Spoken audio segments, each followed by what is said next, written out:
Welcome to Corporate Warrior, the podcast that brings you the best advice on how to improve your health, optimize performance, and maximize productivity. With your host, Lawrence Neal. This podcast is brought to you by hituni.com. That's hituni.com. HitUni is an e-learning course provider specializing in high-intensity training for personal trainers and for people looking to learn how to apply the principles of HIT to their own training for best results. It comes highly recommended by Body by Science author Dr. Doug McGuff, Discover Strength CEO Luke Carlson, MedX Precision Fitness owner Blair Wilson, HIT expert Drew Bay, and the founder of Living La Vida Low Carb, Jimmy Moore. It was founded by author and high-intensity training master personal trainer Simon Shawcross. Simon has 15 years experience and has supervised over 15,000 workouts. Due to a combination of demand and a lack of quality in certification programs in the fields of high-intensity training, Simon and his team spent the last 3 years developing top-quality courses that will educate fitness professionals and participants to enable them to train individuals and themselves in the safest manner and produce best results. HIT Uni has been put together using knowledge from the very best minds in the field of exercise, including Skylar Tanner, James Steele, Dr. Doug McGuff, Drew Bay, John Little, Mike Mensa, Arthur Jones, Dr. Ellington Darden, and many more. The courses are delivered online through the website, where you can learn via a variety of multimedia materials at your own pace and convenience. The online video presentations are engaging and make learning fun. Online support and a discussion forum are provided to resolve any sticking points and enable you to share ideas and ask for help. Depending on whether you want to become a personal trainer, are already a personal trainer who wants to upskill, or if you're a keen HIT participant that is eager to learn more about how you can apply HIT to your own workouts for maximum benefit, there are several great value courses to choose from. I am personally partway through the PT course and I'm really enjoying it. I primarily wanted to do the course to learn more about how to apply HIT to my own training for better results. The courses are really easy to follow, and each section is organized into bite-sized chunks that give you a real sense of achievement after you complete each one. To get your exclusive Corporate Warrior 10% discount on any course you purchase, simply head on over to hituni.com, that's hituni.com, and enter the coupon code CW10, that's CW and the number 10. So again, head on over to hituni.com, hituni.com, pick your course and enter the coupon code CW10. Thanks very much for your support. Hello guys, this is Lawrence Neal and welcome to another episode of Corporate Warrior, where it is my job to interview world-class experts on exercise, health, performance and productivity to identify the workouts, routines, habits, diets, philosophies, books and resources that you can use to significantly improve your effectiveness and efficiency in all aspects of your life. Guests include exercise scientists, highly successful fitness CEOs, world-class experts in biomechanics, nomadic entrepreneurs, New York Times bestsellers, elite adventure racers, and many, many more. Today's guest is none other than New York Times bestseller and Inform Fitness Studios CEO, Adam Zickerman. Adam is a New York Times bestselling author with his book Power of 10, The Once-a-Week Slow-Motion Fitness Revolution. He founded Inform Fitness in 1997 in a 300 square foot basement and went on to expand to 7 locations around the US. Adam holds an undergraduate degree in biochemistry from Binghamton University and was certified in 1995 as a personal trainer with the American College of Sports Medicine. Adam studied exercise under super slow legend Ken Hutchins. This interview was jam-packed, full of wisdom related to exercise, nutrition, business, and personal success. I found Adam to be a very thoughtful and measured speaker, and I personally really enjoyed this conversation from start right through to the finish. After reading his book, Power of 10, I quizzed Adam on principles like his advocation of the 10-10 exercise cadence, variations in training recovery, and I do my best to attempt to reveal the huge amount of exercise knowledge that I know Adam has accumulated observing and training thousands of subjects. To give you an example, his gyms train 80 people a day each. That's 560 a day in total. So that's some serious data he's collected over the years.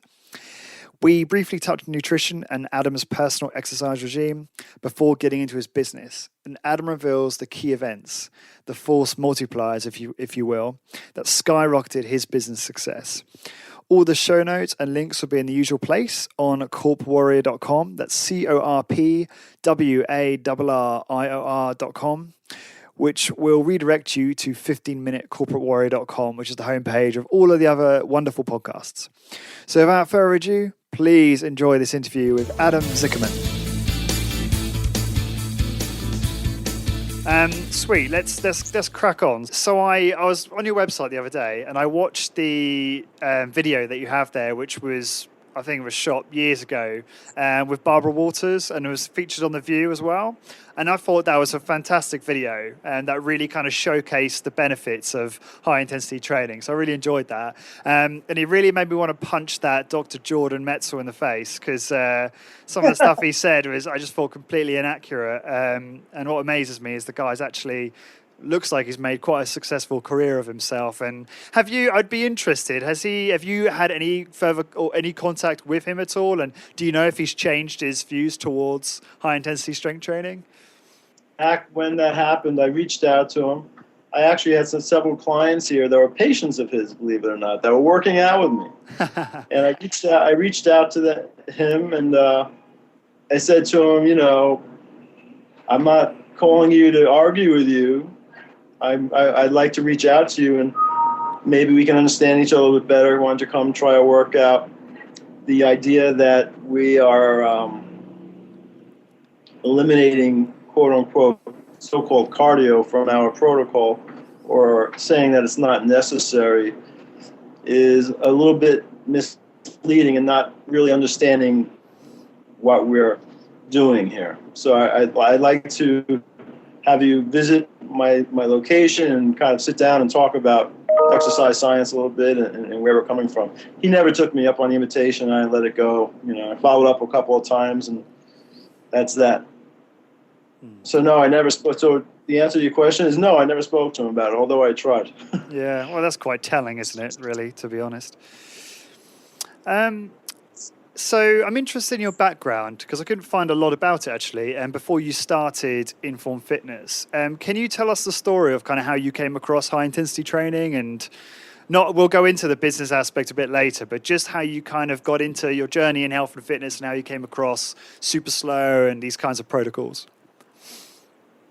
I was doing research. I was a researcher in genetics for a little while, and my major in college was biochemistry, and so I was kind of going along that path. Although I was starting to realize that I was a little bit over my head in terms of intelligence when it came to real research in genetics. It was just like I was an overachiever in high school and college, and when I got into the field actually of research, I realized that might not have been my forte.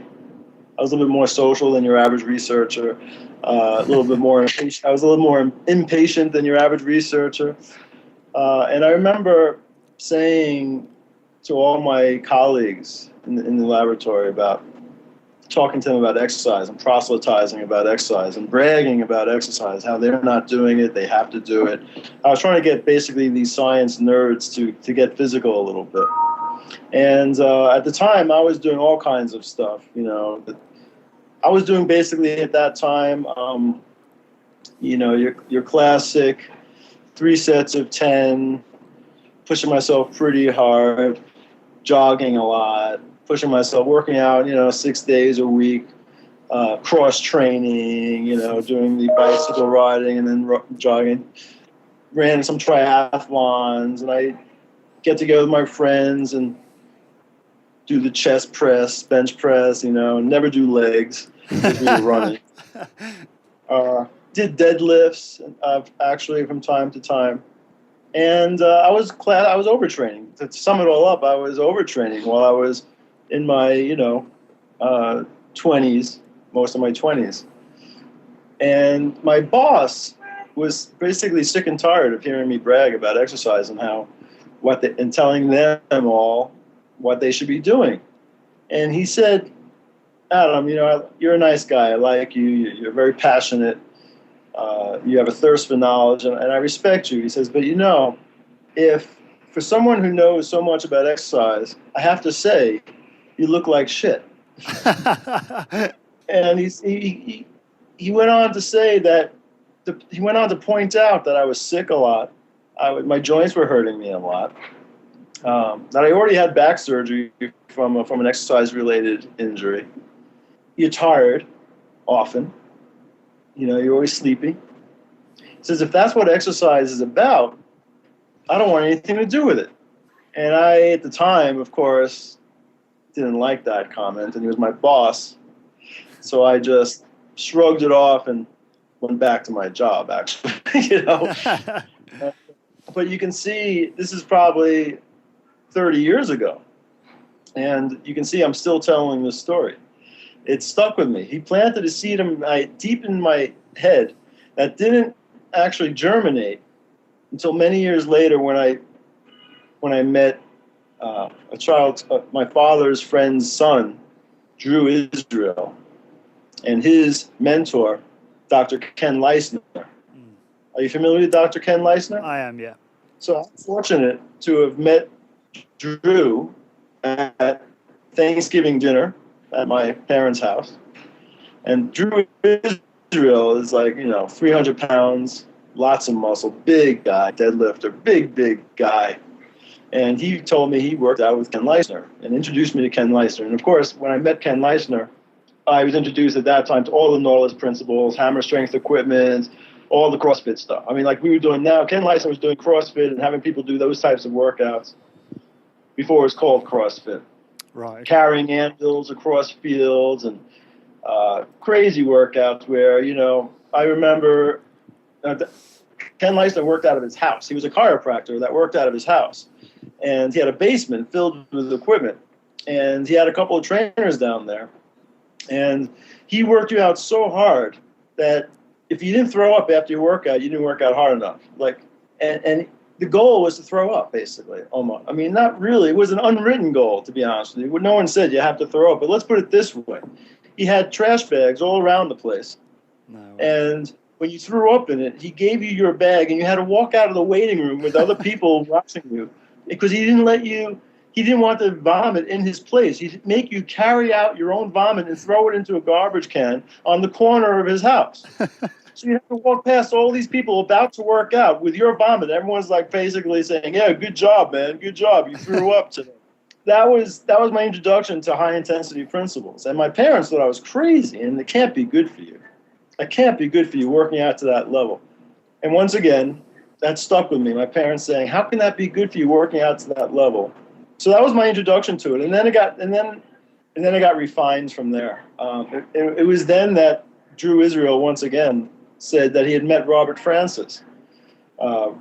He's in New York as well. Yeah. And Robert Francis was doing this thing called Super Slut.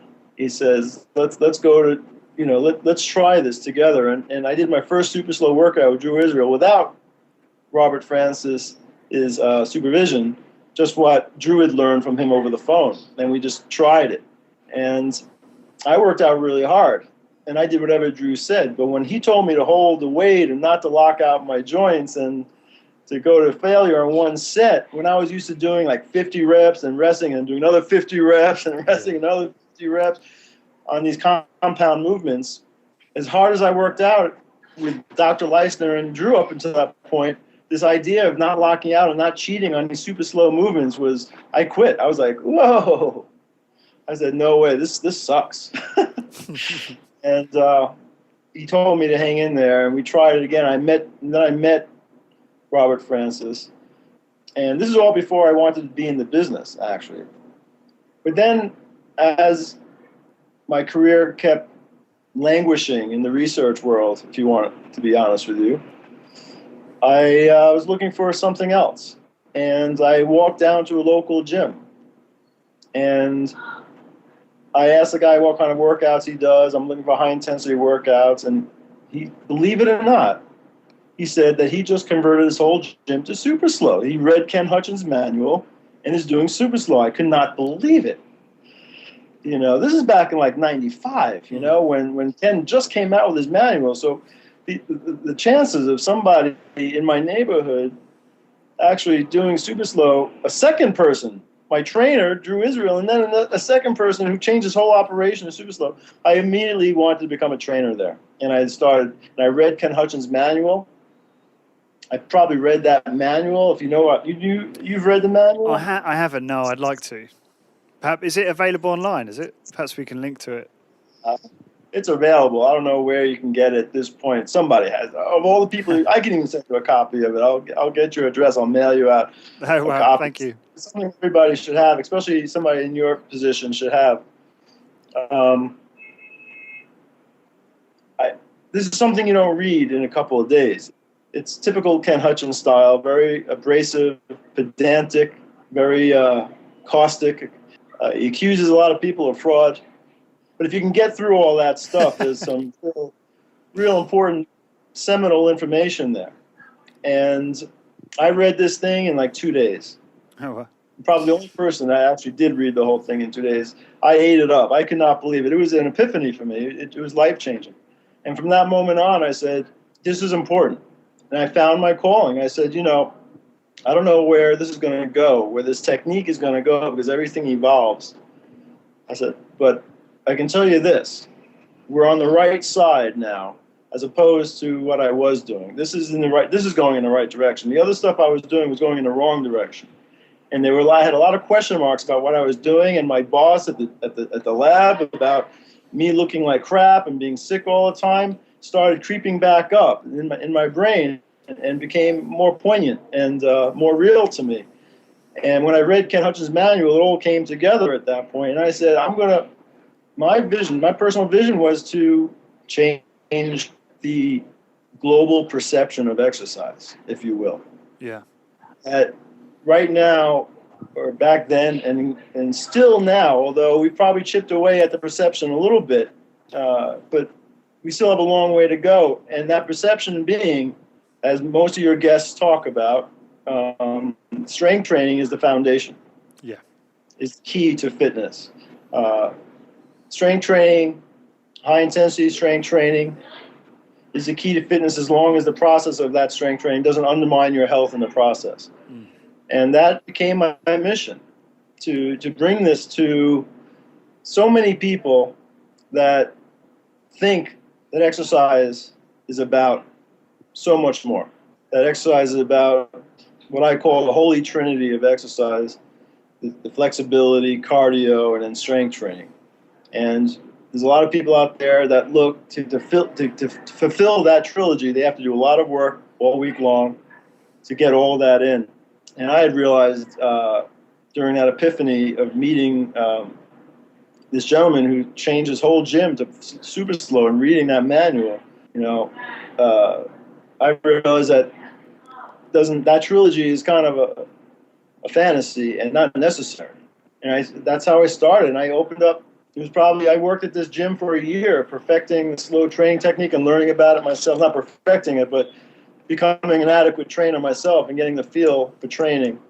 And when I listen to some of your guests and how they train people and what they do, I can't help, aside from seeing all the research they're doing into the science of it all, I can't help but notice also that it's more than a science when you're talking about high-intensity training, that it's also an art.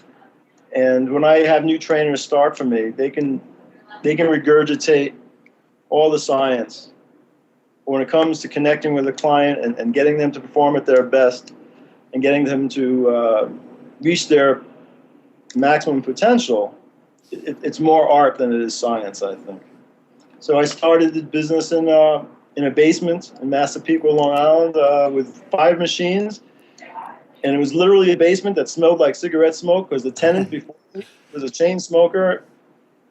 And I had to overcome ceilings that you can touch with your hands, and I'm only 5'10".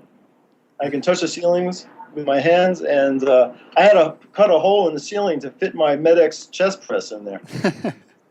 That's how low the ceilings were. And that's how I started, in a place that smelled like smoke and mildew with 5 machines. And it was unheard of. The soap was slow back then.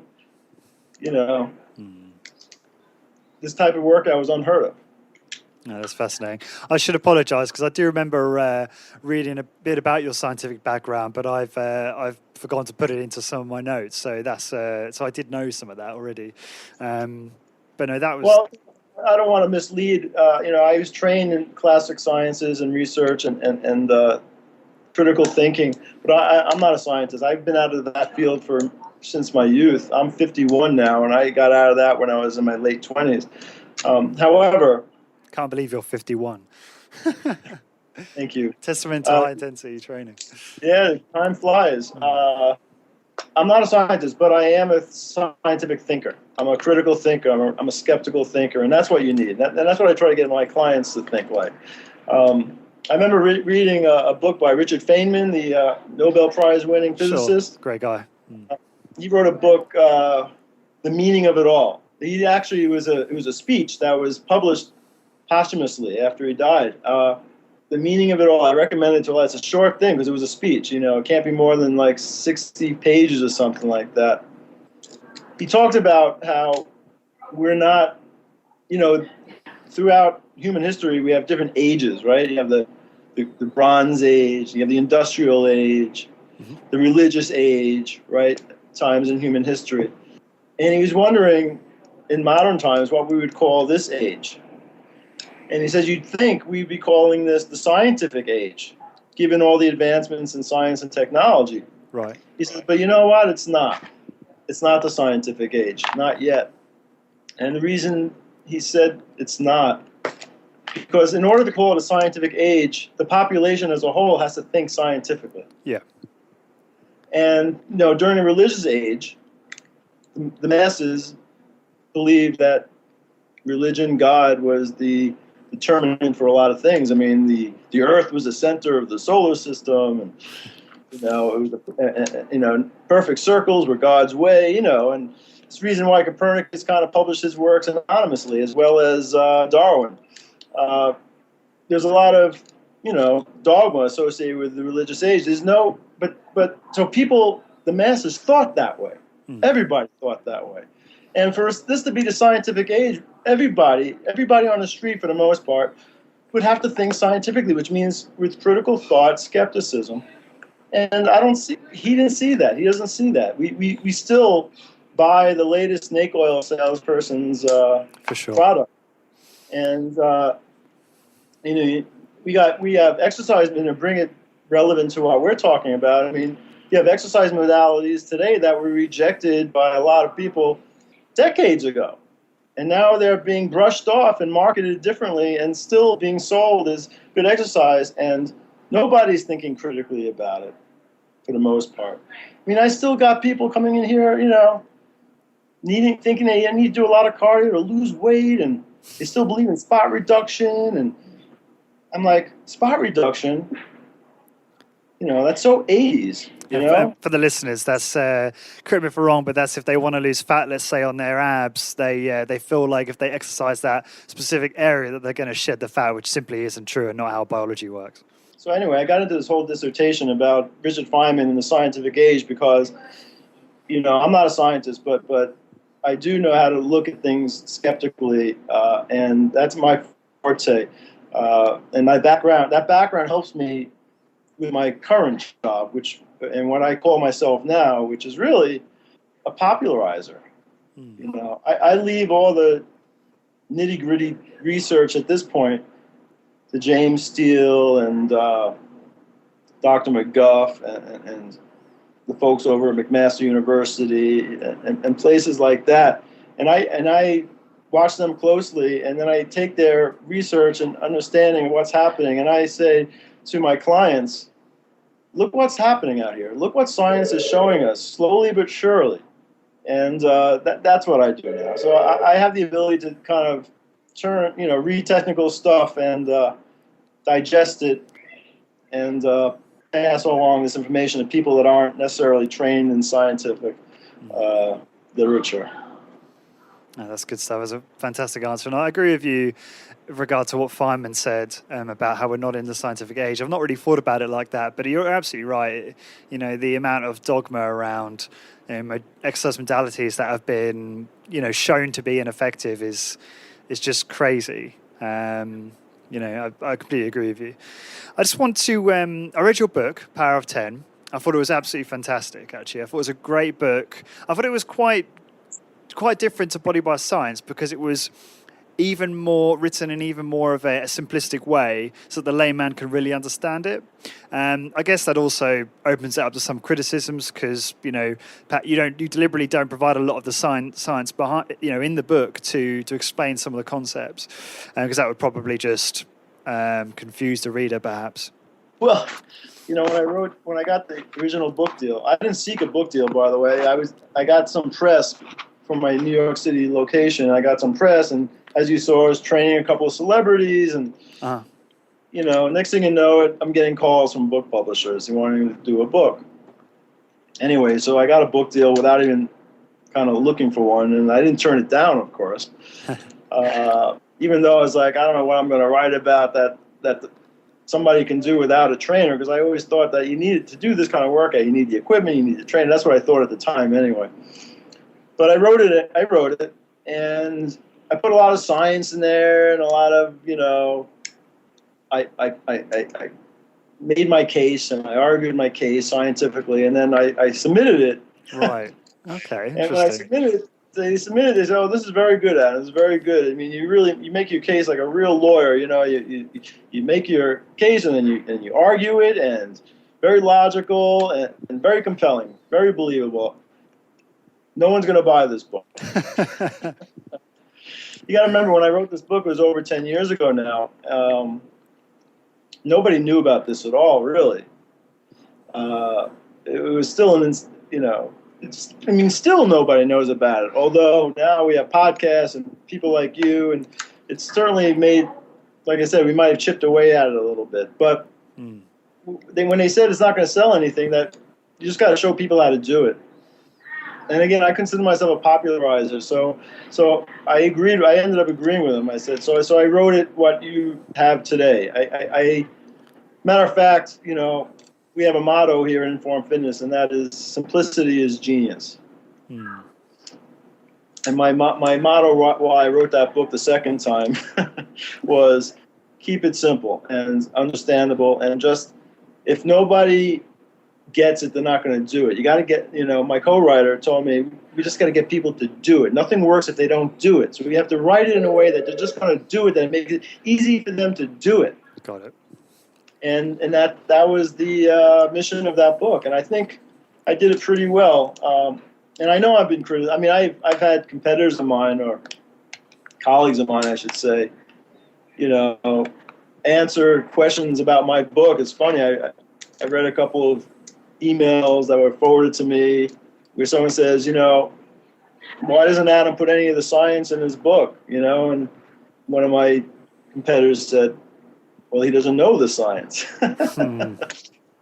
Ironic. And that's so I understand I'm used to the criticisms, and it rolls right off my back. Oh, good for you. It must be frustrating, though. I got a couple of questions about the book, and I do appreciate that you did. I think you wrote it back in 2003, didn't you? Is that accurate? Have I got that right? Yeah. So I'm cognizant of the fact that perhaps some of the things you said in that book may have changed over time. I'm not going to list all the things that I didn't agree with. And overall, I did find it a really, really good read. But there's a couple questions I had that it prompted for me. Sure. For example, obviously, the book advocates the 10-10 cadence on the exercises. My question is, recently I've had some guests claim that 10-10 is a step backward. If you're already doing a form of high-intensity training, that moving that slowly can be a step backward. And some claim to have experienced some muscle loss as a result. Obviously, that's purely anecdotal. What do you make of that? Well, you're right. It is anecdotal, and any arguments I make for my case is anecdotal as well. 10-10 protocol. Well, first of all, it didn't start right. I mean, Ken Hutchins wrote his thing originally. It was actually 10-5. Right. 10 seconds up and 5 seconds down, because he was working with equipment that had a lot of friction in it. So he didn't want friction to make it easier on the negative, so he had you go a little bit faster to overcome the friction of the machine. And then as machines got better, and medics came out with all their bearings and smooth mechanisms, 10-10 became more possible, not to mention all the cams that have been started to be made to match the strength curve better. So you take the strength curve considerations with new cams and the friction, much less friction in the machines, and you have guys like, Ken Hutchins originally, but Tim Ryan and people like Tim making these great machines. 1010 became more viable. Now, having said that, and having at this point, between all my locations, trained thousands of people at this point, a couple of things have presented themselves to me over the years about 1010 specifically. 1010, as it turned out, is really a guideline now for me. I agree that it's not ideal for some people, and muscle loss, that's an individual thing. And when I was talking about the art of training, there you go, because you have to be able to read people and see their tolerance for things, their motor skills, their stress in their lives, their genetics, definitely their genetics. That's a big one. I should have said that first. Lifestyle, age, all these are factors in the exact protocol you might use for somebody. So 1010, at this point, I call it a metaphor. I call it a range. The idea for 1010 is to be aware of control and speed, and to pay attention to the real objective of exercise, which is to stimulate, to deeply fatigue, therefore stimulate the muscles and let nature do its thing at that point. And you're always balancing the person with your goal. And some people just can't tolerate 1010, or their strength curve based on the machine. Like everyone has their own strength curve in a way, their own tendon insertions and muscle belly lengths and body proportions, which can't be changed. And if you build one cam, it's one cam. And it might be perfect for one person, but not perfect for everybody else. So you have to understand the sticking points that occur through range of motion. So we start out with 1010. I don't even say 1010 anymore. I say try to move 1 inch per second, whatever that ends up being for a positive and whatever that ends up being for a negative. Just move up 1 inch per second.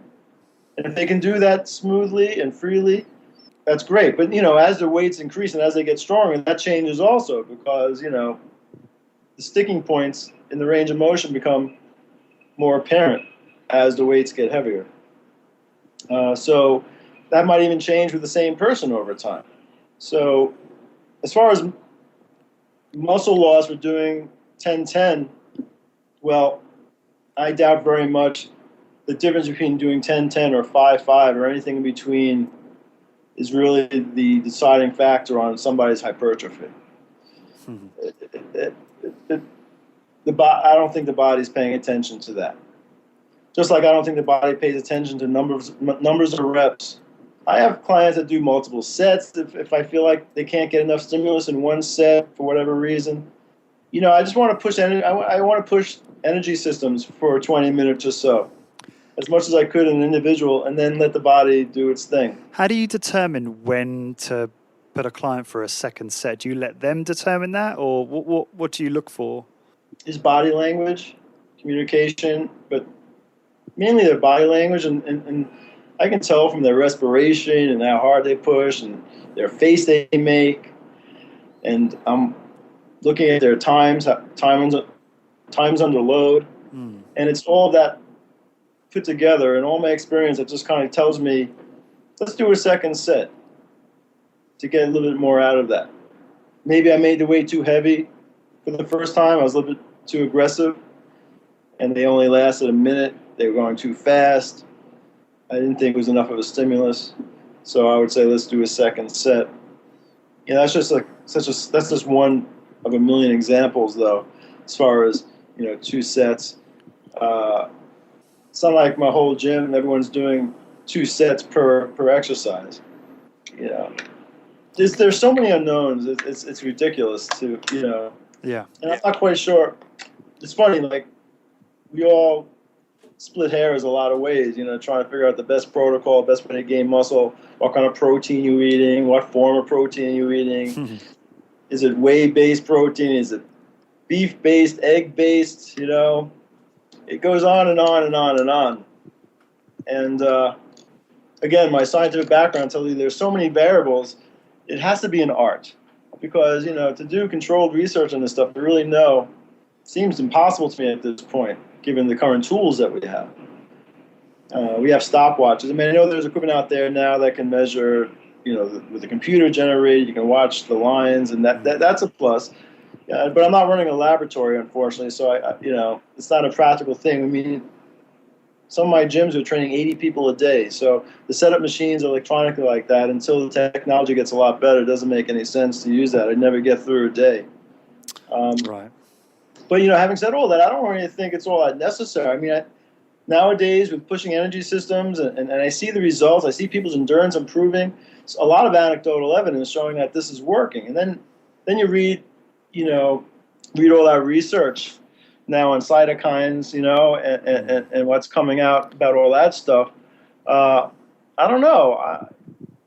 I'm wondering if as long, I always thought, just work out hard, and work out safely. It comes down to that. I mean, that's why I don't know if I have 2 hours to talk to you about this stuff, because it's in a nutshell, it's like really work out hard, judge your recovery, tweak it from there.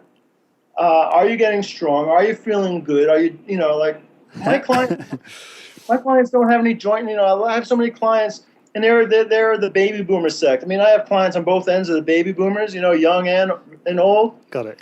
But I would say the bulk of my clients are baby boomers, and they're not trying to win photo shoots and bodybuilding contests. They want to get rid of pain. They want to be able to walk up a flight of stairs and not feel dead at the end. They want to be able to put their luggage in overhead rack of an airplane without having some nice young man help them. Sure. They want to be able to walk into a subway train in New York City and not have somebody offer them their seat because they look like they need it. Just to quickly interject, I just want to say something. Yeah. When I spoke to James Steele a while ago, he talked about something called mental masturbation, and he used that to describe a way a lot of people in high intensity training really, there's this ongoing debate about what is the most effective protocol for hypertrophy, and they really argue about the tiniest details. And whilst I'm a bit of an exercise geek, and I don't mind a bit of that, I like the fact that what you just said is great. I can't talk about this for 2 hours because it's quite, it's not much value in going through the minutiae, right? The subtle nuances. It's just like you said, those kind of key pillars that you said, which are, work really hard.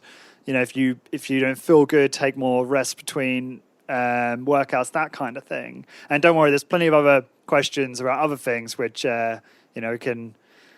We won't be dwelling on this for too long. But sorry, continue, because I realise I've cut you off a bit there.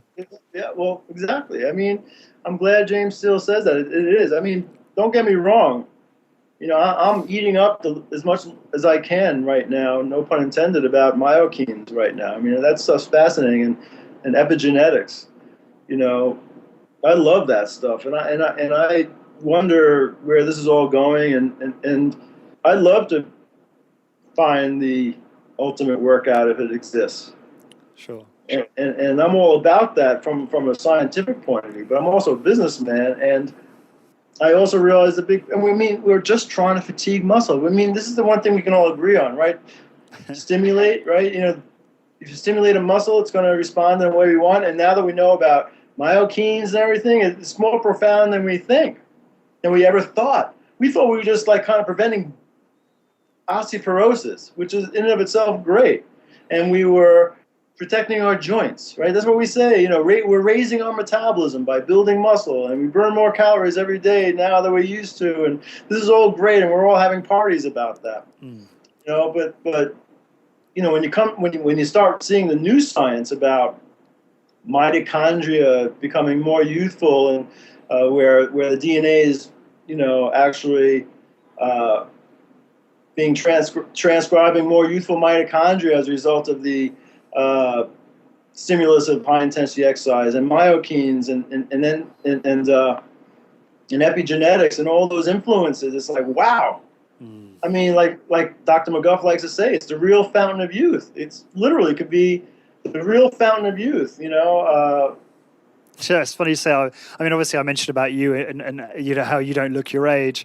I recently met up with Ted Harrison, who's a high intensity trainer here in the UK. Don't know if you're familiar with that name or I came across his name, yes. Yeah. So he's got a gym called Vital Exercise in Colchester. It's a small town, sort of north of London, and I went to see him recently, and I sat down with him to have coffee. And I think off my top of my head, he's 54, and he doesn't look, you know, much older than 40. He looks fantastic and just sticks out like a sore thumb in society. You know. Yeah. I didn't even look younger if I shaved. I forgot. I didn't realize we were doing Skype. I would have shaved for you. I should have said we were doing video, even though I just look like a dark person in the dark here. So I wanted to ask you as well with regard to recovery. Again, this is a little bit of a mental masturbation, but hey, you mentioned in Power of 10, again, this may have changed, and you mentioned some people that require 9+ days for recovery. Just over 7 days for recovery. Have you come across, you know, in all the people you trained, and obviously, as you mentioned, thousands of people, have you come across people that require, you know, more than 9 days? Because I've heard of people that require 2 weeks, and, you know, how rare are those people, and, you know, what do you make of that? You know, it's hard to work out really hard. It's hard to get people to work out really hard. Like the guys that I worked out with, and, you know, all the people that are in this field, and they push themselves to the point where they're just crawling on the floor. I used to think that was necessary. I had one trainer that used the expression, metabolic destruction, something. Metabolic destruction, I think he used the term, you know. And that was what we were trying to do. And when you're training people like that, which aren't too many, once every 7, maybe 2 weeks, right, it could be plenty. Genetics has a lot to do with it. You know, as hard as you try to implore somebody to push themselves to that level, they don't do it. Very few people actually have that ability to push themselves, and it's not necessary. Recovery is also something that has to do with a lot of lifestyle choices that they make and that they live, besides genetics. I train a lot of guys in investment banking and that travel around the world, and they're jet lagged and stressed out. And for those reasons alone, they might need to only do it once every 10 days. And if they had more of a sedentary life, maybe once a week would have been fine. But like when they're running around like that, jet lag, you know, I try to be a little bit more conservative with them. And again, they're getting stronger or staying strong, depending upon where they are in their workout. If they're with me 3 years versus 6 months. I had a client complaining that, you know, she's been with us for 5-6 years and she hasn't really gotten stronger in the last couple of years. And I said, you're 60 years old and you haven't gotten weaker in 2 years. That's a victory right there. Yeah. It's not to mention the fact that we look at your charts from 6 years ago, you're like 200% stronger than you were, you know, 6 years ago. And you weren't that bad 6 years ago. So, you know, we do have limits of how strong we can get. You know, I'll never get as strong or as big as a lot of people, even for my age, even comparing the same age. So we have to be realistic. And I find that a lot of my clients can do twice a week and be fully recovered. We do different types of twice a week workouts. Some people just motivationally need twice a week to just keep their head in the game. And we can accommodate that. Yeah, and that's like an AB routine if it's a twice a week. And what we do, we do something kind of cool that we've been doing the last year or so, which is really working nicely. Whereas we do one workout a week, which is the big compound movements, you know. Whether, you know, something similar to a McGuff Big Five. Got it. But again, it doesn't have to be those 5. I mean, it's not about those 5. It's just the idea you're doing major compound movements, whether it be a pull down compound row, shoulder press, chest press, leg press. squat, I don't care. They're compound with big movements, working the whole body, really pushing the energy systems. And what was happening, people would say after their workout, and they'd be completely exhausted, and it's obvious that they've had enough for the day. They'd always ask about all these other machines they don't use that they'd see in the gym, like the 4-way neck machine and the rotary torso machine and our lower back extension. Other machines that I have that work forearms and the mid-spine. And why don't we ever use those machines? I'd be asked. And I said, I like to use them, but like you're coming once a week, I wanted to get these core exercises in.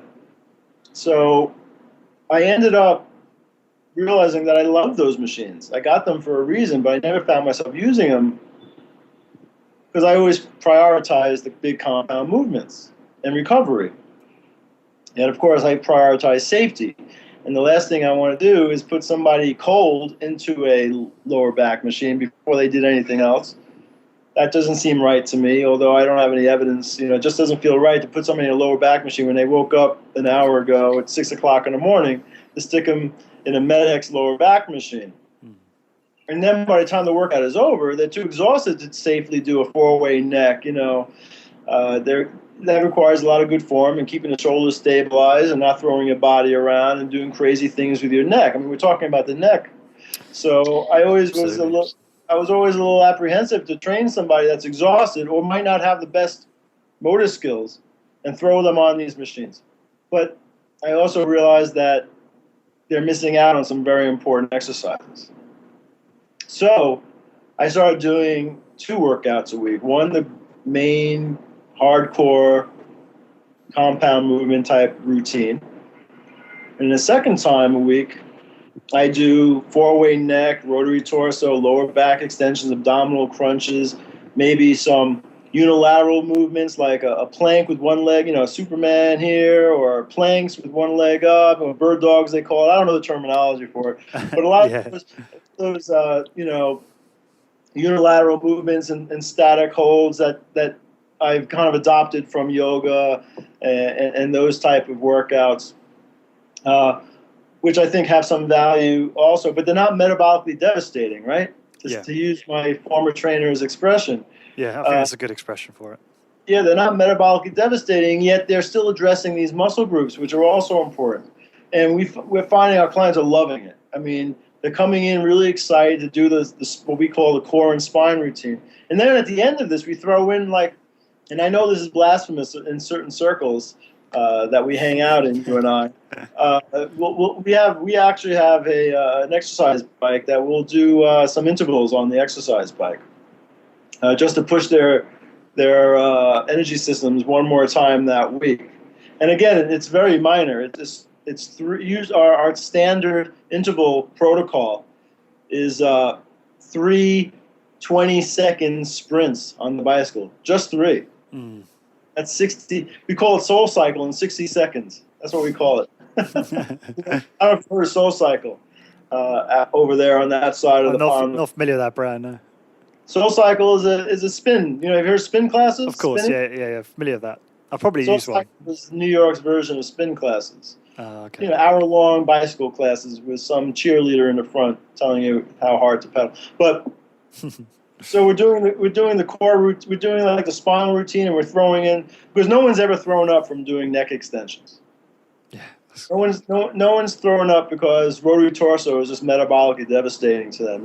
These are small muscle groups that aren't going to really tax your overall resources. So then we'll just throw in 3 sprints on the bicycle, and they feel like they've gotten just a really, really good workout that second time a week. And we don't see it so far interfering with recovery.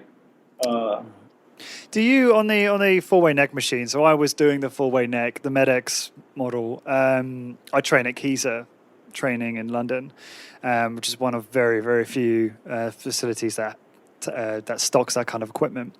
And I was doing the 4-way neck machine. I was doing the backward movement, so moving the skull back towards the the neck upper back. extension. Neck extension. Neck extension, that's the one. And I injured myself. Perhaps because I was using too much range of motion and the settings were incorrect, is my theory. And I had an injury. Well, I didn't get this properly diagnosed, but it's a muscle soreness just above my rhomboids in the middle. And I've done this same injury doing lateral raises in the past. It's the only injury I've really ever done doing strength training, because obviously strength training done properly is very safe. And sorry. So what? Since I'd done that injury, I just went, you know what? I'm going to remove it from the regime and come back to it. So have you had that? People injure themselves from overdoing the neck extension before? No, but it could always happen. You know, the neck is a precarious situation. You know, people have bulges, people have all kinds of issues going on, arthritis of the neck, deconditioning of the neck. It's one of those things where you're damned if you can get hurt doing anything. You can get hurt doing leg press. You can get hurt doing any of the movements. You know, leg presses can be dangerous for the lower back. You know, Oh, really? Hip adduction is another. You know, how can they be dangerous for lower back? Like what would you be doing wrong in a leg press for that to happen? You know, you end up flattening your spine and you're curling up your hips and under that load. I mean, it can definitely, you know, if you don't keep your butt down in that seat and you're not very aware of what's going on there, you can end up in torso flexion with a lot of weight loaded onto your, you know, lower body there. And you know, it can be a very unsafe situation. And I've seen some terrible injuries due to leg press on the lower back. I'm very sensitive to the lower back because I had back surgery when I was a teenager for herniated disc because I was doing deadlifts the wrong way. Right. So I have a special interest in lower back, you know, and people's spine and protecting that. But, you know, regarding your neck and the four-way neck, in general, if something bothers somebody, whatever the movement is, or something doesn't feel right with a particular movement, we just avoid it. No exercise is too important. What about using, say, you know, manual resistance with my hands, or an alternative method to work the neck to avoid that, you know, that happening again? Exactly. If you're game, if you're my client and you're game for like not using a four-way neck, but you still want to try to strengthen the neck, you know, you sit in a chair, I put my hand behind your head, you just push against my hand, no movement at all. See how that feels. Right. You know, and we can gauge the amount of resistance you want to put on there. I also don't think that all muscle groups need to have to go to this. You know, the idea of muscle failure in general is kind of a nebulous term also, and very, very subjective. So we can measure muscle failure somewhat when you have a stopwatch and you're consistent with your reps, and you know you have 600 pounds in a leg press on this week, and you lasted a minute and a half, and we raised it to 610, and you lasted a minute and a half again, and if you didn't last a minute and a half, maybe you didn't push yourself as hard. So we can gauge inroad and failure just by how long you're under load for. But I don't necessarily think that we have to go to deep failure on these spinal muscles anyway. I mean, they're stabilizer muscles. They're not necessarily prime movers. And it doesn't help with our functional ability to be able to throw our head back with any kind of force, you know. That's not functionally necessary for us to live our everyday life. And even doing manual neck extension, not even to failure, but where you feel it, where you really feel fatigued in there, and that's probably more work than your neck has ever done in a long time, and it will respond to that. And that's why we do planks, for example. You know, you got the small spinal muscles, you know, that are really meant to keep you upright. Now all of a sudden they're at a 45-degree angle. I mean, they're working damn hard just to keep you in a plank position. They don't have to go to failure. It's not necessary. They're doing so much work for 1 minute in the plank that they're used to ever having to do. That's plenty of stimulus. So depending on what exercise you're doing, failure is a subjective thing. And again, I don't think we have to do any one exercise. No exercise is mandatory. And if, you know, like for example, there's a tricep extension exercise or an elbow extension exercise that I can't do. I get a sharp pain in my elbow from it. It's kind of like your hands are up on a platform, your elbows are down on a platform, you're karate chopping down, you're lifting around a karate. It's an old Yeah. machine. I get a very sharp searing pain in my elbow when I do that, but I can do all kinds of other tricep extensions without that pain. So instead of trying to figure out why I have that pain in my elbow from that one type of tricep extension, I do tricep extensions in other ways. That doesn't hurt my elbow, and that's it. And I don't really think too much about it after that. We all have different anatomical, imperfections that unless we got an MRI and really dug deep, we'll never know what's causing it. Who cares? Just because I can't do this tricep extension machine, or your neck for some reason doesn't really agree with the four-way neck for whatever reason, your head is not really the way your neck is all put together. Like you said, maybe you used too much heavy weight, maybe you extended too far back, maybe a static contraction was all you need without any movement, or maybe just limit your range of motion. Range of motion is another. Now that I'm bringing all this stuff up, range of motion is a whole other topic. I avoid the extremes of range of motion. Don't think it's necessary. That big stretch position, that big contracted position. These are very weak positions and vulnerable positions of the muscles. So our number one value statement for our company is don't hurt anybody. So we have our mission statement, and right under our mission statement is a whole list of values that we abide by. And number one on that list is don't hurt anybody. That's first and foremost. This is a rather unusual question, but I thought it was quite relevant because in the Power of 10, you might not remember this, but there's a testimonial from a flight attendant in there. And I recently had a flight attendant ask me a question about training, which I thought I'd ask you. So this person says they're a flight attendant. They work 70 to 100 hours per month. They're in the air, crossing time zones, limited choice of equipment and gyms, etc. Obviously varying sleep and eating patterns, and I'm sure a lot of stress goes along with that. What recommendations might you make for people, for training for people in the aviation industry, and in particular flight attendants? I don't know. I don't think all flight attendants are the same. What might work for one flight attendant might not work for another flight attendant. I don't know. Is this a local flight attendant, or are they going international flight? Well, they're crossing time zones, so I suppose they're... you got fatigue and stress. So I would probably, listen brief and intense workouts, spaced out, and see how it goes. They're traveling a lot. They don't have access to many... They probably don't have access to people like me, gyms like us.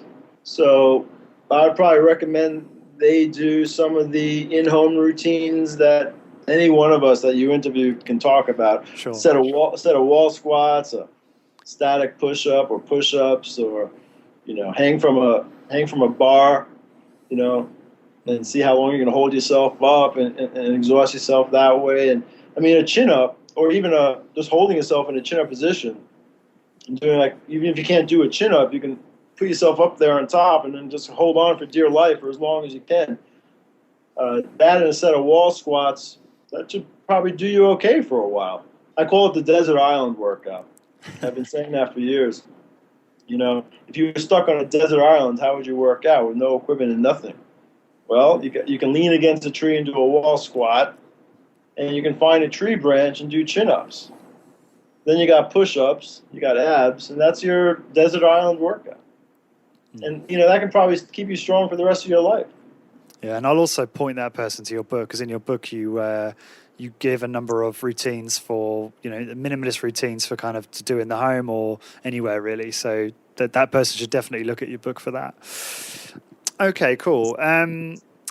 So also, regarding your book, you talk about regular eating habits. So you kind of recommend the 6 meals a day. Yeah. In an effort to prevent starvation mode. And obviously today you've got a lot of health enthusiasts who advocate intermittent fasting, and something I do on occasion. What do you think is more effective? Have you changed your mind about the meal frequencies or at all since then? Or I think for some people that still holds true. I guess if I was to kind of alter that chapter, I'd preface it by saying, these are guidelines. I might have already said they were guidelines, and guidelines are guidelines. Guidelines are not absolute. I like the idea of intermittent fast. I didn't know about intermittent fasting at the time. Might have existed, probably did, I'm sure. But I wasn't aware of it at the time. I think there are some people that if they just keep eating a little bit and they don't let themselves get famished, they can control their eating better. And if that works for them, great.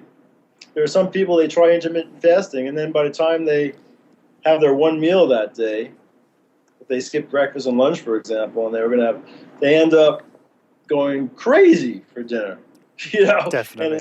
And it basically kind of counteracts the whole intermittent fasting. So some people can do it, some people can't. You got to talk to. It's very in depth when it comes to nutrition, of which I'm not a nutritionist. I'm not a trained nutritionist, of course, and I limit what I say about nutrition because I'm not an expert or licensed in it. And if we're talking about weight loss and fat loss, I start with the person that I'm dealing with and trying to advise. And we talk about their eating habits and what they think they can live with. They know they have to make changes, but the type of changes and the type of protocol, if you will, that I think they should go through has to kind of fit into their lifestyle and their desires. And if intermittent fasting sounds good to them, and if low-grain eating sounds good to them, and I talk about some of not only the 6 square meals or 6 little meals, I talk about insulin and how insulin works differently in all of us. And there are some basics, fundamentals about fat storage, which is hormonally controlled for the most part. So I try to kind of do this flow chart type of thing. If this, then that. If this, then that. I try to break it down and try to narrow it down to what works best for that person. But I start talking about, how fat is stored, and what we need to try to do to mobilize fat as energy so we lose fat, and that can be done so many different ways. Ethnic background, try to tell somebody who's Asian not to eat rice, Yeah, sure. If you want to talk like paleo and all that kind of stuff, rice is not, rice and pasta, it could be a lot worse, some people. It's really the processed grains and carbohydrates that are the real enemy, but rice, that's glucose. It's metabolized differently. It's not high fructose corn syrup. If you don't eat too much of it in your age, you can lose weight eating rice. I agree. Maybe. Depends on the person. But the 6 meals a day, no, again, they're guidelines. I have a free day also. I said, if you're eating really well all week long, then give yourself a free day because nobody wants to be deprived of anything. Yeah. Free day. There's some people, if they had a free day, a full free day, they'd be so gluttonous that they can negate the whole week's worth. Honestly, they won't lose any weight for the whole week if they just have one really big free day. For those people, maybe it should just be like a free meal or something, not a whole day. Okay. Maybe it should be a free snack for some people. And if having even a free snack is going to put them over the edge and then knock them off track for the following week, then maybe you shouldn't have a free meal at all. Again, it depends who you're dealing with. Some people have to treat chocolate like it's alcohol, and they're an alcoholic. Alcoholics that are recovering will always admit to you that after a while, it's not like once they've been sober for like 10 years, they can start having one drink every once in a while. That's like, no way, Jose. And there are some people, I don't know if this is a very good analogy. I don't want to diminish alcoholism. But there are some people that they have 1 square of chocolate. That's it. They're back off the wagon. And next thing you know, they're going to the deli and buying, a case of Kit Kat bars or something. So you got to know yourself. That's a good answer. I know we've always spoken about a few things that you might have changed in, or you might change. sorry, if you were to do another version, you would change in the power of 10. But what else, is there anything else that strikes you as something, when you look back at that book that you think, I'd like to change that, or my view on that has completely changed, or if anything? Yeah, I would. Well, first of all, I think I spelled Brussels sprouts wrong. So I think I changed the spelling of Brussels sprouts. That would be the first thing I would do. It was a simplified book, so again, the whole book, as far as I was concerned, was just like an introduction and guideline to high-intensity strength training and slow methodology. But I would probably have pointed out that the free day is more of a metaphor and kind of a guideline also, and it can be a free day, it can be a free week, or it can be a free meal as opposed to a free day. Right. I'd probably be more. I'd probably explain better and talk about genetics a little bit more, and and how genetics plays a huge role in our ability to get stronger and build muscle mass. And I would talk about insulin a little bit more, and how fat is hormonally controlled, and get a little bit into that, which I didn't really do at all. Okay. But yeah, again, maybe I'd be more. I would probably say something instead of 10-10. I'd probably say go at a pace like 1 inch per second or whatever feels best for you. But just so people don't get the idea that it's this strict 10-10 type of thing, because that's misunderstood. Okay. But understandably, I didn't say it's a ballpark. I didn't say that's whatever works best for your motor skills set and things like that. I was trying to keep it simple, so but I might have been able to explain that better as far as using these as guidelines, and really got to gauge what's best for you. Yeah, no, I think you're right. I think you have to be quite specific to make something simple and to allow someone to follow that. So I understand that. Just shooting back to exercise for a moment, there's another question I wanted to ask you from a listener. Bit of a technical one, but I'm sure that'll be fine with you. So Doug made the point in a previous interview I did that, and this isn't obvious, I think, to a lot of people, but high-intensity training can be the same, if not more volume, than a lot of conventional bodybuilding routines. Because if you look at bodybuilders closely, they'll only be working the muscles for a very short stint of time, maybe 10 seconds per set. Therefore, do you think that a shorter TUL might be more productive for hypertrophy than the standard 90-plus second time frame? Do you think that we could actually be doing less volume in high-intensity training to get greater results? So you're asking me, do I think less volume would give you better results? Yeah, because if you look in the bodybuilding circles, whilst it looks like they're doing more volume, Doug makes the observation that they're only working out for a brief period because they're busy talking to their mates or grabbing a drink of water. So they're actually the muscle's only under tension for a brief period.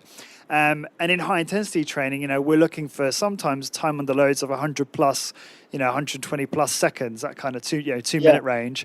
Do you think that you could get better results and have a more productive workout from a shorter time under load? And that actually might benefit. The way the bodybuilders are doing it. Well, not necessarily copying their routines, but just doing a high-intensity training routine, but just using a resistance or a cadence or protocol that causes you to reach failure in a shorter time frame than the 90 seconds that I guess a lot of people aim for. If that makes sense, it's a bit of a complex question. Yeah, I don't want to sound repetitious here, but again, it all depends on the individual and their responses and their genetics. You got non-responders, and you got people that they seem to look at a barbell and they start getting hypertrophy just by looking at it. I'm not one of those. I'm what they call a hard gainer. I think Ken Leisner came up with that term, hard gainer. Really? And, it also has to do with your what kind of levels of fast twitch and slow twitch muscle fibers that you are born with and that you have. I found that people that are that lean runners type body, they do better with longer sets and lesser weight going to failure, whereas some of the more fast twitch dominant subjects, they seem to do better with heavier weights and less volume and less time under load. They also seem to require more recovery in between. So, it's a balancing act between volume, recovery, intensity. It's all those things.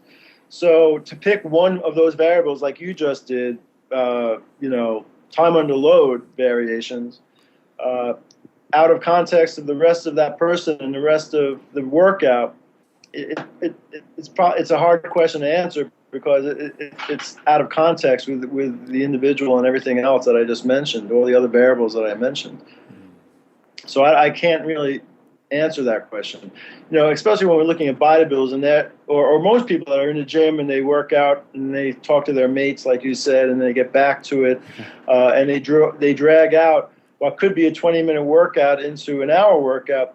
They might be onto something without even realizing it. That because we have a lot of people that think they have to go from machine to machine to machine, and you got to get peeled off the floor after your whole routine. Maybe for some people. But what about, I have clients that, if I tried to do that to them, they'd never come back. They'd never work out. It'd be too hard. It'd be too devastating for them, too hard for them mentally and everything. There are a bunch of clients that I'll push them hard on a leg press, and they'll be like panting. And I might take some extra time, let them recover, let them compose themselves, and let them give their best shot for each exercise, and not be so worried about keeping their heart rate up throughout the whole thing. So, I'm being repetitious again, but it's the individual and how they respond to these things and what mentally keeps them going. Because nothing works. No exercise program works if you're not consistent and if you don't do it. If you can be pushing somebody really hard because this is what you think is the way to do it, and then if they're so burnt out after 6 weeks and don't want to come back anymore, what good are you doing then? Or anybody, even for yourself. I mean, if you get depressed the night before you have to work out, that can't be good. You have to be motivated. So, again, it depends on the individual and what they're looking for and how motivated they are and what they can tolerate, and where their mental state is. And that's that. Yeah, that's fine. It's interesting because what you said draws a lot of parallels to a guest I had on recently, David Landau, who said a very similar thing about how it's about the individual, and would probably have answered that in a similar way, I think. I'm really interested. Obviously, you've amassed a ton of knowledge and experience training other people and yourself. Take me through your current exercise routine and your current protocol you do. What does that look like for you? My routine is very simple, quite honestly. It reminds me of, when people ask me about my routine, it reminds me of the interviews that I see when chefs are asked what they eat, what they make themselves eat, when they're the chef of a fancy 5-star, Michelin restaurant. And they say, what do you eat? And they're like, oh, I just salt and pepper a steak and stick it in the broiler and the baked potato. That's what I eat. It's like, wait a second, you make these most unbelievable dishes, creative and like artistry, and all you eat is a steak and a potato for dinner, I kind of feel like asking me that question, I'm going to sound like one of those chefs, because I basically do like a leg press, pull down or set of chin-ups. I like chin-ups. I just love chin-ups. I think it's so, really, it's so comprehensive, and it's very primitive and primal. I like the idea of it. I guess I come from the old school, with the hardcore training. But a chin up is fantastic. So I'll do a set of leg press. I'll do a set of chin ups to failure, and I'll do a chest press or a chest fly. Maybe once in a while I'll do a pre-exhaust and do both. Chest fly into a chest press. Sometimes I won't. Sometimes I'll do a shoulder press or pull. My favorite machine in the whole world is is Arthur Jones pullover machine. There's something historical about that. It's a seminal machine in exercise history. I have the patent of the pullover machine on the wall right next to the pullover, and I talk about how important that machine is in the annals of exercise history. You mentioned Dave Landau, and I go back with Dave Landau, and he's been in this game a lot longer than me. And I see him from time to time because he's good friends with Robert Francis in New York. So I see him. Yeah. I had dinner with him not too long ago, actually, when he was up in New York. And he's a real historian of exercise. I mean, talk about knowing where exercise came from. I like some of that old school type of routines. And I just basically, I'll do a set of push-ups, instead of a chest press once in a while. And I work out as hard as I can until I'm pretty damn tired. It can be only 5 movements. And I vary it up. I love spine routine. And I'll do a separate workout. I live 5 miles. One of my studios I live 5 miles from. It's a very hilly terrain. And I used to be a big bike rider. And I just like riding a bike. So what I'll do a second time a week is ride my bike as hard as I can to the gym. I'll do my spinal routine like I described earlier. 4-way neck, rotary torso, lower back extension, some ab work. Then get back on my bike and ride the other 5 miles back home. It's 5 miles of very hilly terrain, so it's a hard 5 miles. It's 5 miles of hills, big, tall hills. And that's my second workout a day. It's kind of my version of intervals mixed in with some spinal work. So I work out twice a week. I do one very basic compound movement routine. And then I'll do the other thing I described where I ride my bike to. That's what I'm doing lately. Okay. And it changes all the time. Do you know, in the Power of 10, you talked about how you enjoy playing basketball. Do you still play basketball currently? No. Why's that? One day I was playing basketball and I hurt my knee and I didn't know I had ice on it, and I realized that if I really hurt my knee as a personal trainer, my livelihood was at risk. Okay. I didn't have trainers at that time. I didn't have a lot of trainers working for me, and if I couldn't work as a trainer, I'd be up shit's creek. So I made a deal with myself. I said, if my knee gets better and I don't have any problems with my knee, I made a promise to myself that I won't play basketball anymore if my knee gets better. And my knee got better, thankfully, and I stopped playing basketball. I have back issues too, and I don't want to get hurt. As much as I miss it, I don't want to get hurt. Are you a Knicks fan? I'm sorry? Are you a New York Knicks fan? I am a Knicks fan, actually. Yeah, it's hard to be a Knicks fan nowadays, but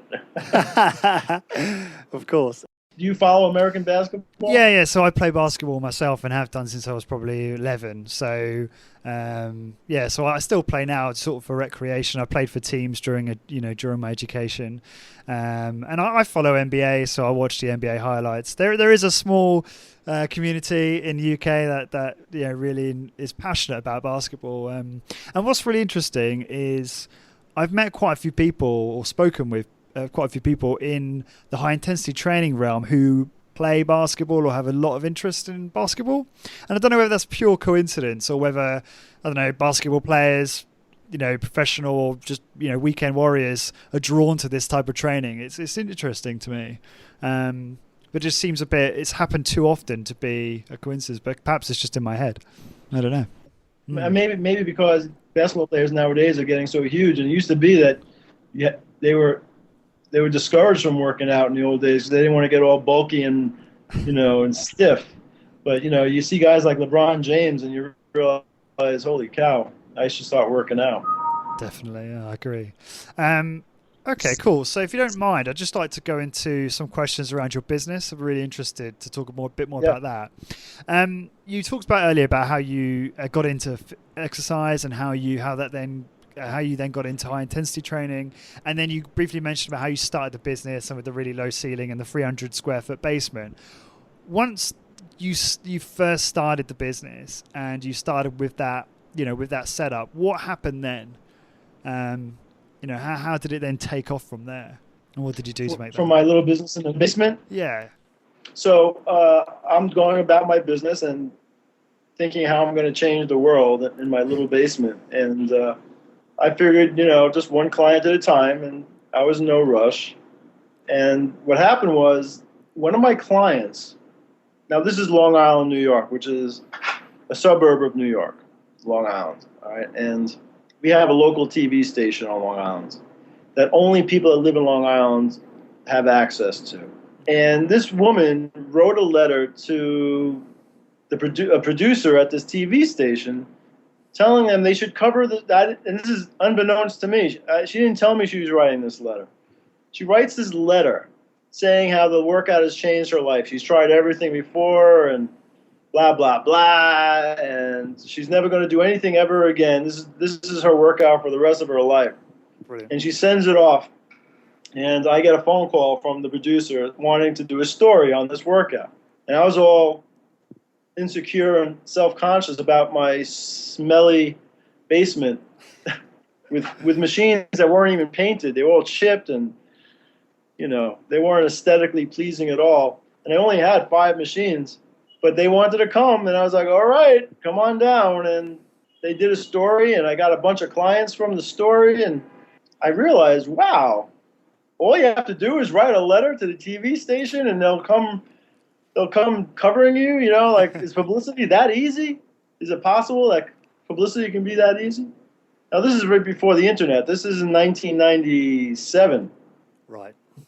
So this is before the internet was on everybody's desk and everybody's phone, of course, and Google didn't exist yet, I don't even know if Yahoo existed. Search engines were in their infancy. In any case, I go across the street because I have this idea now. I was like, well, I'm just going to start writing letters to all the media about this, see what happens. So I went to a bodega. You know what a bodega is? I don't. What is that? Bodega is like a little deli. You know what a deli is? Delicatessen? A small deli. It has magazines and cigarettes and sundries. It's like a convenience store. Got it. A convenience store. So I go in a convenience store that sells lots of magazines and newspapers. And I walk in and I bought like 50 publications, a stack of publications, newspapers, Men's Health, all the magazines, bodybuilding magazines, anything. And I opened them all up. I got the names of the editors out of the magazines, and I actually typed individual letters to them, and I mailed them all out talking about this workout. They should cover this. This is a great story. So 50 tailored letters, each one different. 50 typed letters that I pretended to be press releases. Like I looked up what a press release is, and how to write a press release. Wow. And it turns out at the end of a press release, they put 3 hashtags at the bottom of a press release.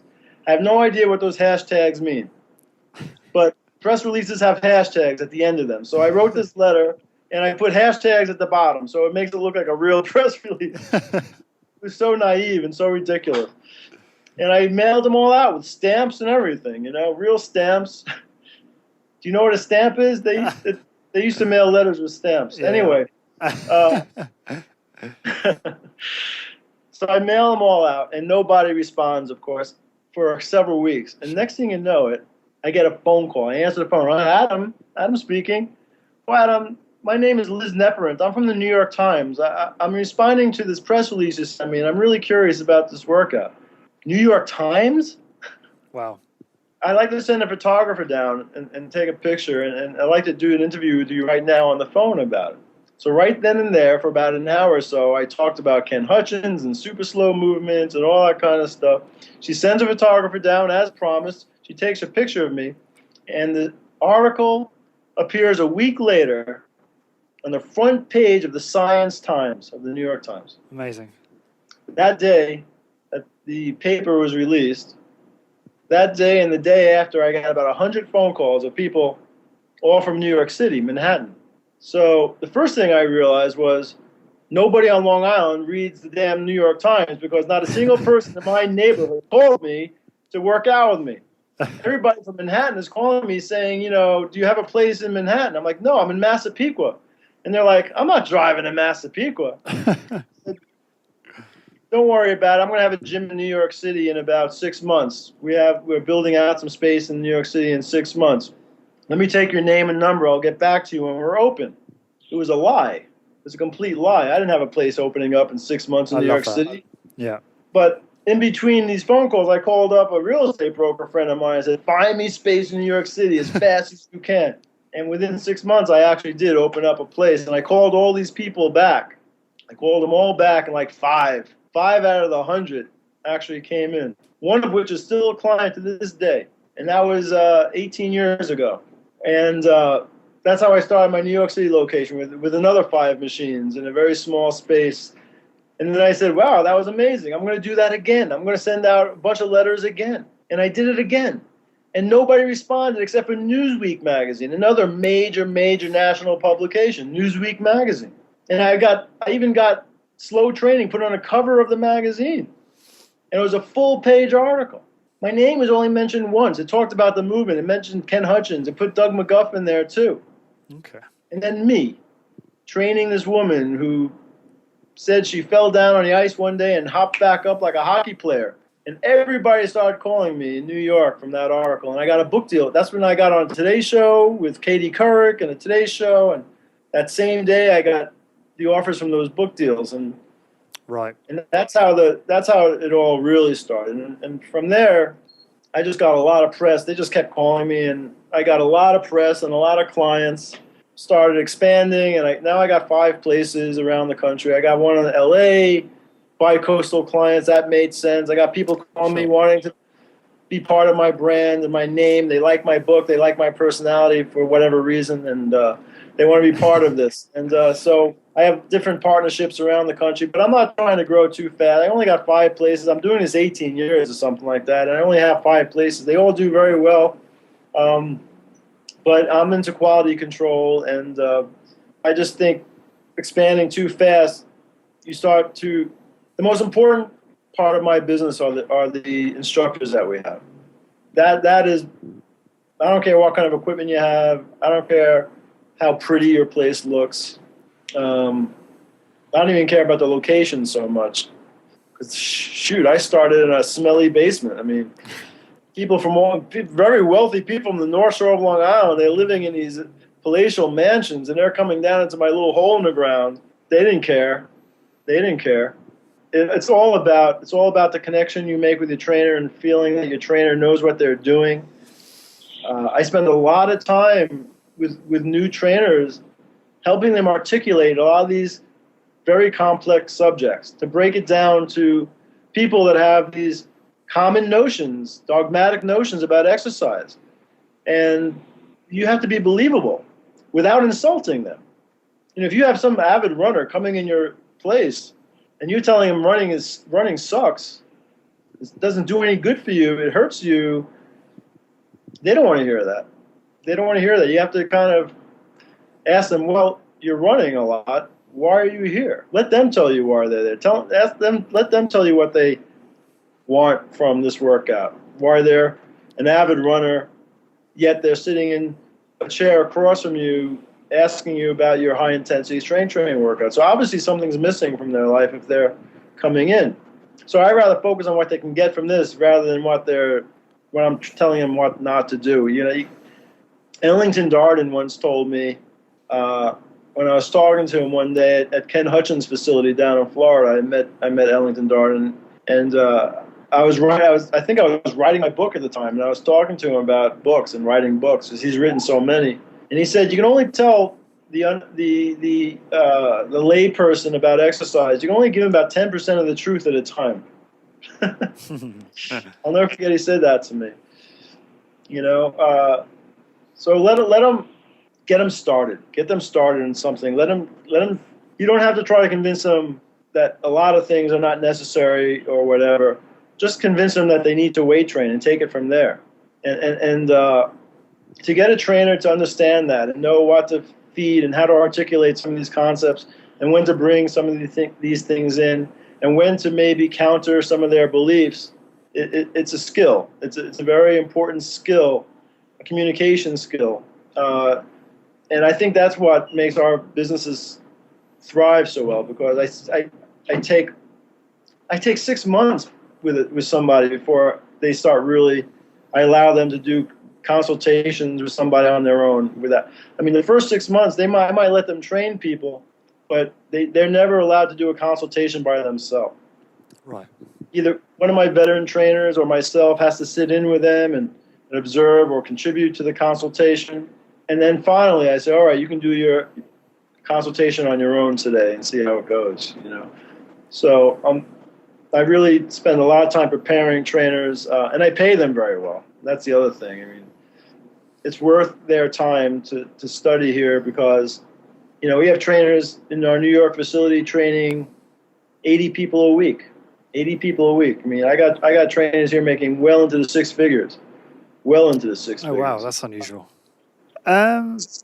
You've already touched on this, and but I just wanted to sort of go into a bit more. So there's obviously that video on your website, which is a fantastic kind of, I guess, promotion for your business and for high intensity training. You had Barbara Walters in the gym. She was on The View talking about your business and the exercise protocol. Was that particular bit of press or media the force multiplier? Was that the thing that because obviously you'd had a lot of success in being featured in the Times and other places, but did it take off even further following that, or were you already doing the business was already doing so well? I'm trying to remember now. It wasn't the Barbara Walters piece. It was the 48 Hours piece with Leslie Stahl. Sorry, that's the one. Yeah. But they used the Barbara Walters clip. I had already done The View.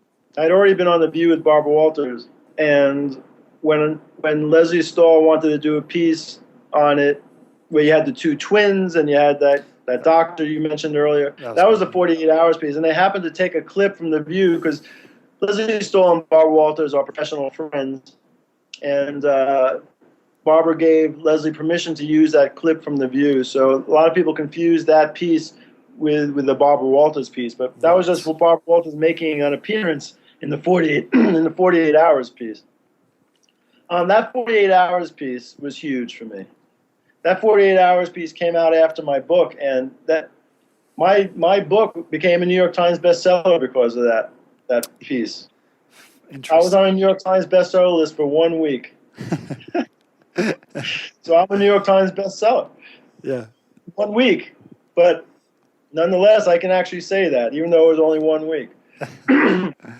That's very interesting, because I'm just thinking about how I can, market Corporate Warrior, the podcast, more effectively, and whether or not I should reach out to some of these other I don't know, big media companies to try and get more exposure.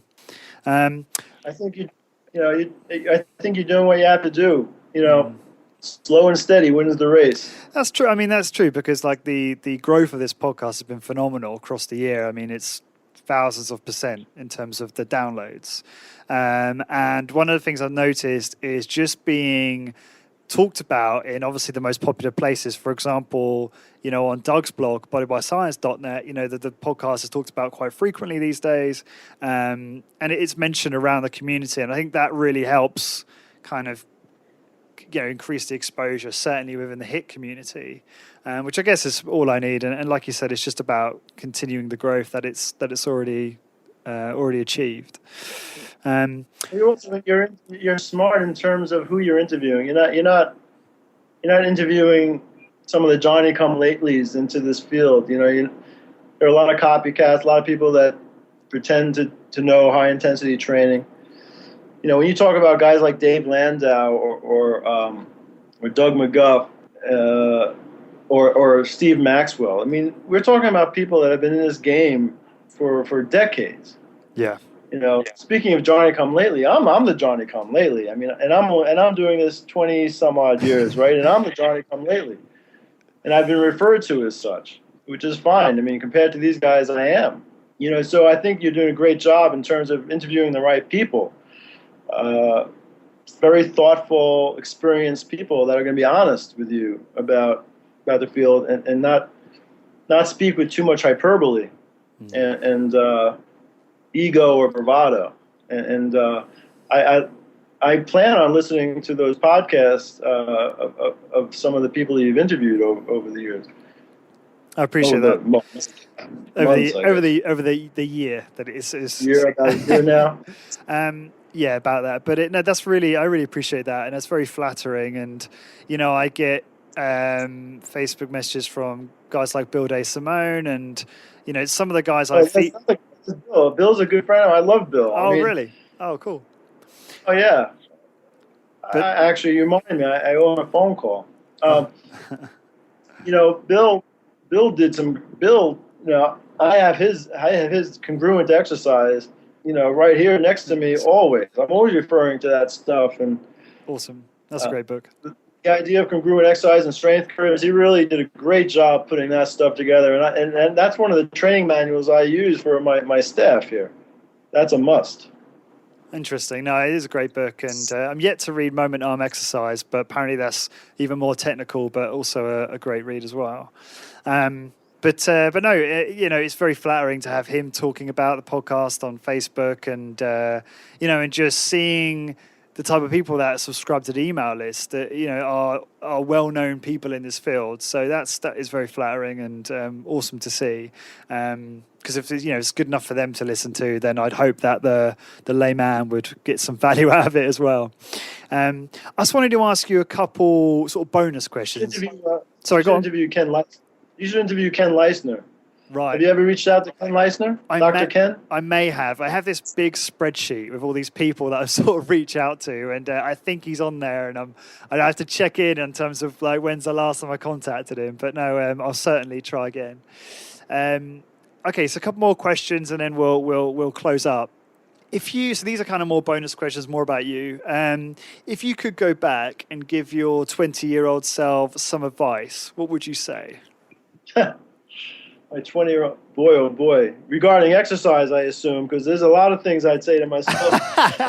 Well, it's up to you how you want to answer that. If you want to keep it specific to health and fitness, do. But if there's more kind of life lessons, better life lessons, then please share. Well, I as a 20-year-old, I'd tell my 20-year-old self that it's okay to be wrong. It's okay to make mistakes. So it's okay to admit that you don't know certain things. That's for sure. It's okay to be honest. And in regards to exercise, I probably would tell my 20-year-old self that you should listen to your mommy and daddy a little bit more, because they were the ones who told me that the exercise I was doing cannot be good for me, and they turned out to be right. As they say, mother knows best. So I think that's the big one in exercise. I mean, I thought I knew everything. I was ignoring the signs of the damage I was doing to myself as a young man at exercising in a crazy way. So, yeah, when I have a young client here who's in their 20s and they start joining up here, I always say to them, I wish I had met me when I was your age, because you have no orthopedic issues to worry about right now. And if you work out like this, chances are you're going to live a very long, healthy, vibrant life well into your 60s, as opposed to a generation of marathon runners that I know that are really hurting people right now. And I'm hurting. I have neck problems. I have chronic back problems that I keep at bay because of my regimen now. Yeah. But if I can go back in time, I wouldn't have done that deadlift, that hurt me. I wouldn't have done these crazy things that hurt my neck. And I played baseball and I was a catcher, so I had a bunch of collisions at the plate and things like that. I wouldn't take that back. I mean, baseball was my passion and I loved it, and sports are sports, But it's kind of like your financial planner telling the 20-year-old who just got his first job, imploring them to save for their retirement.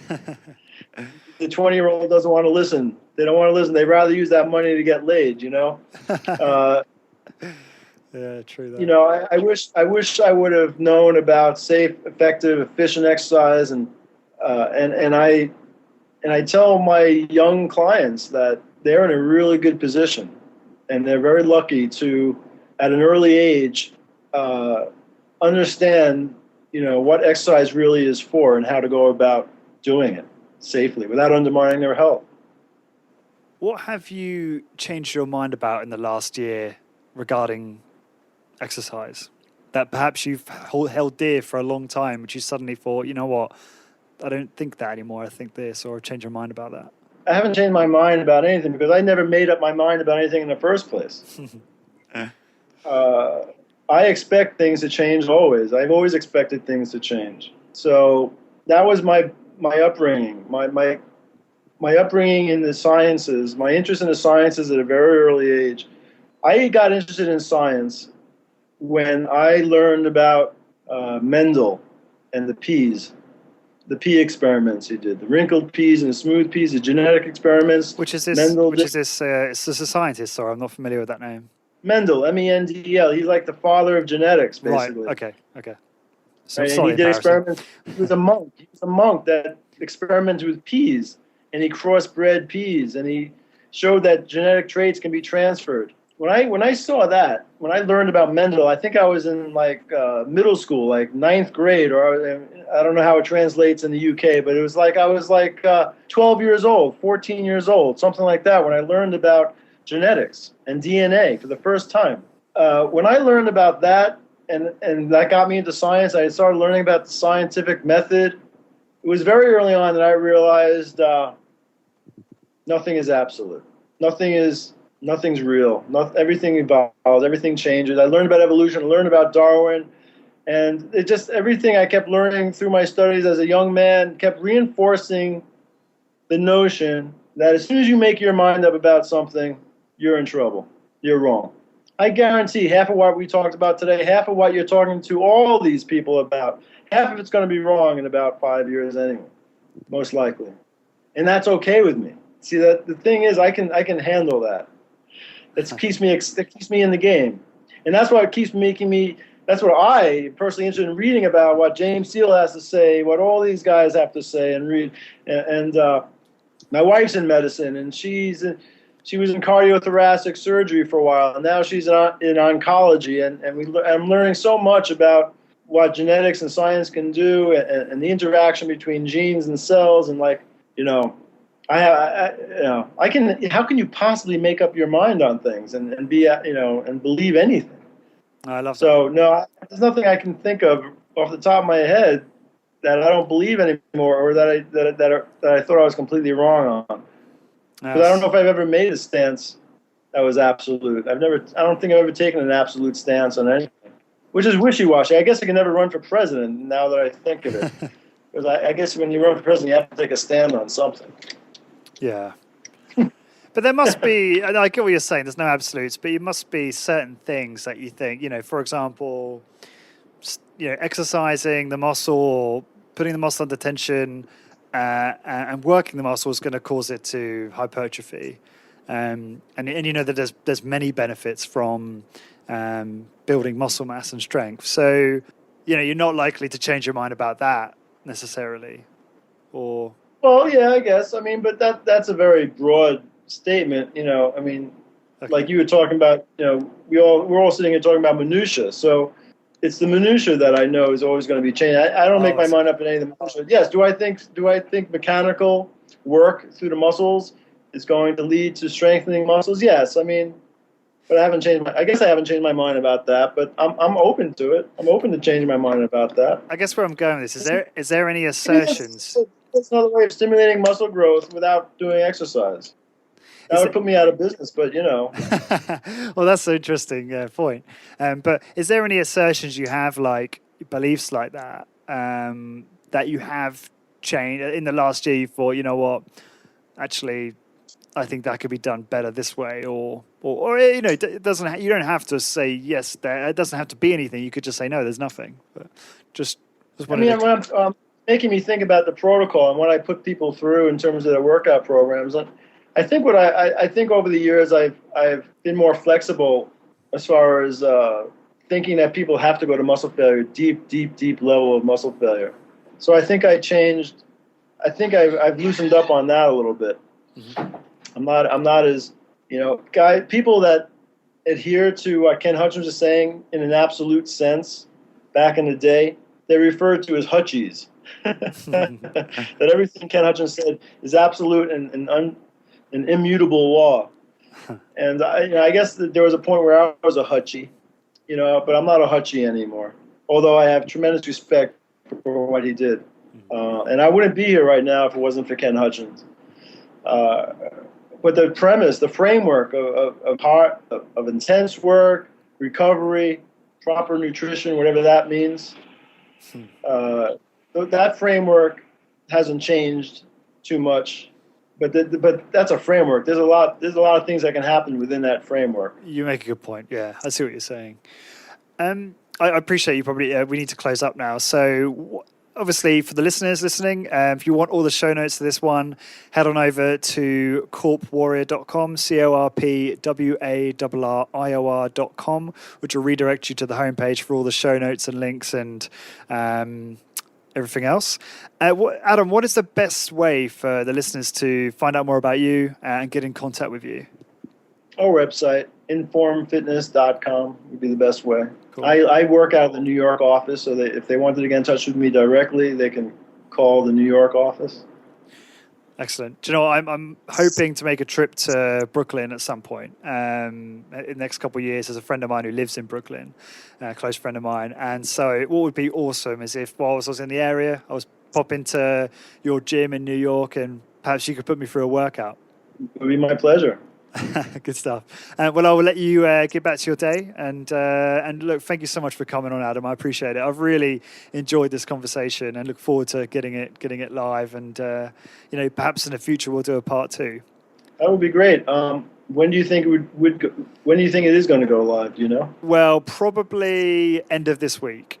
That's what I'm going to aim for. So end of this week, I'll email you with all the information and. We can work together to get it, push it out there and get as much exposure as possible. Great. What time is it over there? Like 10 o'clock at night now? It is just coming up at 9 p.m. I'm just going to go and cook myself some dinner. I'm ravished. All right, very good. Well, thank you for your interest. I appreciate you reaching out to me. You're doing great work. Keep it up. Thank you, and Adam. let me know if there's anything I can do for you. Cheers. Take care and all the best, yeah? All right, thank you. Thanks, Adam. Bye. This podcast is brought to you by hituni.com. That's hituni.com. HitUni is an e-learning course provider specializing in high-intensity training for personal trainers and for people looking to learn how to apply the principles of HIIT to their own training for best results. It comes highly recommended by Body by Science author Dr. Doug McGuff, Discover Strength CEO Luke Carlson, MedX Precision Fitness owner Blair Wilson, HIIT expert Drew Bay, and the founder of Living La Vida Low Carb, Jimmy Moore.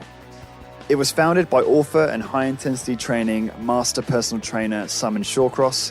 Simon has 15 years experience and has supervised over 15,000 workouts. Due to a combination of demand and a lack of quality in certification programs in the fields of high-intensity training, Simon and his team spent the last 3 years developing top-quality courses that will educate fitness professionals and participants to enable them to train individuals and themselves in the safest manner and produce best results. HIIT Uni has been put together using knowledge from the very best minds in the field of exercise, including Skylar Tanner, James Steele, Dr. Doug McGuff, Drew Bay, John Little, Mike Mensa, Arthur Jones, Dr. Ellington Darden, and many more. The courses are delivered online through the website, where you can learn via a variety of multimedia materials at your own pace and convenience. The online video presentations are engaging and make learning fun. Online support and a discussion forum are provided to resolve any sticking points and enable you to share ideas and ask for help.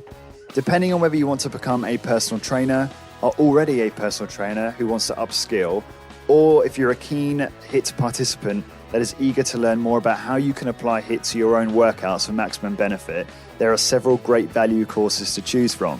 I am personally partway through the PT course and I'm really enjoying it. I primarily wanted to do the course to learn more about how to apply HIIT to my own training for better results. The courses are really easy to follow and each section is organized into bite-sized chunks that give you a real sense of achievement after you complete each one. To get your exclusive Corporate Warrior 10% discount on any course you purchase, simply head on over to hituni.com, that's hituni.com, and enter the coupon code CW10, that's CW and the number 10. So again, head on over to hituni.com, hituni.com, pick your course and enter the coupon code CW10. Thanks very much for your support.